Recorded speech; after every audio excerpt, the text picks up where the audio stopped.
and welcome to another episode of Pet Central.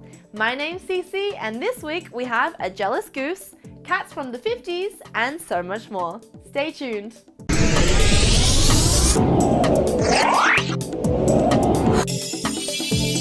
Gene Simmons, step aside. Your reign as the long-tongued king may officially be over, and you have been replaced by none other than a cat. Meet Thorin, who was named after the king of the dwarves from the Hobbit films. As mentioned, Thorin has the longest tongue we have ever seen on a kitty and is crazy photogenic. As these pictures show here, this kitty not only has a large tongue, but also looks like a white tiger and has deep blue eyes to boot. His owner says he just loves being photographed, and when I look at his pictures, I can almost hear him say, "Human, my tongue is out, put treats on it." His owner has also taken some photos of Thorin occasionally wearing some costumes, and even using that long tongue of his to scoop some food out of a can. His owner says regardless of the fact that Thorin has an extra long tongue, it apparently doesn't cause the cat any discomfort or distress. Well, it just goes to show that humans aren't the only ones with unique traits.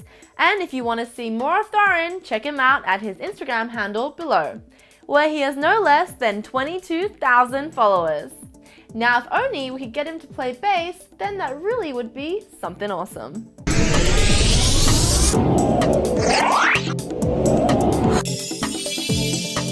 Sometimes you're presented with a problem that requires a little left field thinking to get around. And surely this next story demonstrates just how to do so in a very creative way. Cut to Oxford, England, where PhD student Tariq Korati found out that his landlord had banned cat flaps being installed for his cat. The reason for this was due to the fact that his new residence was a Grade 2 historically significant building and therefore protected under numerous regulations. So the question then becomes, how do you make sure that your cat can exit and enter the building as he pleases? Well, the answer was build a ladder, of course. Yes, as we see here, Coyarity and his girlfriend decided to build a ladder from the ground floor to the upstairs window.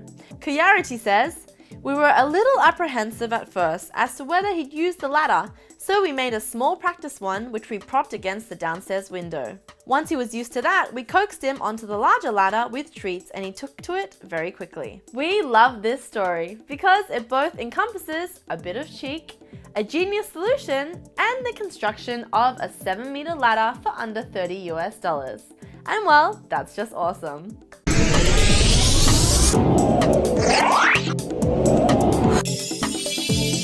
Welcome to another session of Ask the Vet, where you get to ask one of our vets a question about your pet. This week's question comes from Catherine Trammell, who asks, "I'm pregnant and worried that my cat may carry toxins or parasites that could affect my unborn child. Do I have to get rid of him?" Does that mean you might get rid of your cat because you're pregnant? Please don't even think about that. You've got a wonderful future ahead of you with your cat and your family and a human-animal bond that your children will get from nothing else but a cat. So no, you cannot get rid of your cat, but what you can do is start to take precautions. And the precautions right away should be that you do not handle any of your cat toileting. If you do, you must wear rubber gloves. And the reason is there are some little parasites in cat feces that can pass on to pregnant human beings.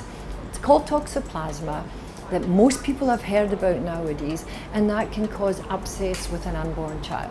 Okay, so that's the most important thing, apart from general good hygiene about your house. It's very important. The litter box is kept clean. The cat has a nice tidy place where it can go to the toilet, where it feels comfortable, that it doesn't start going other places in the house to get rid of its feces or its urine. So good hygiene is all you need. Enjoy your cat. When your baby comes along, there's another information we'll give you then, how you introduce them to each other. So thanks for your question. And that's it for another session of Ask the Vet. If you have a question that you'd like one of our vets to answer about your pet, make sure you hop onto our Facebook page and hashtag Ask the Vet.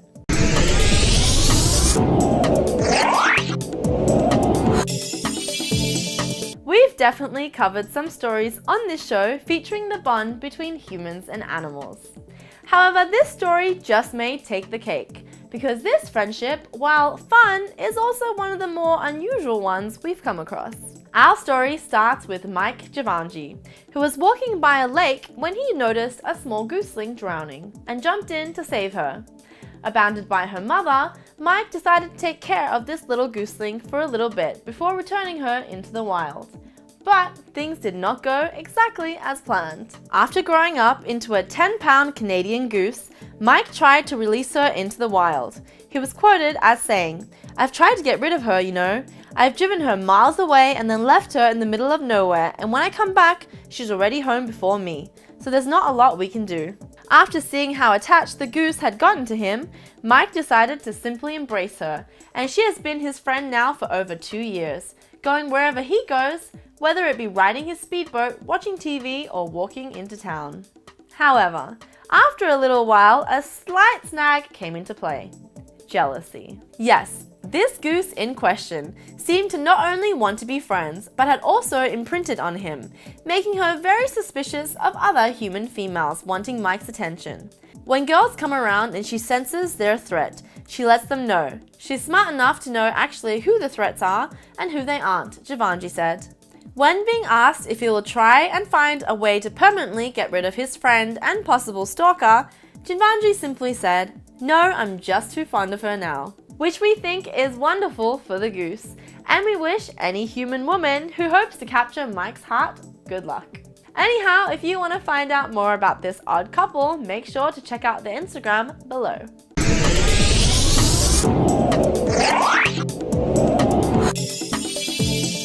We do like a bit of history here at Pet Central, which is why when we first came across this next story, we were indeed intrigued by what we found.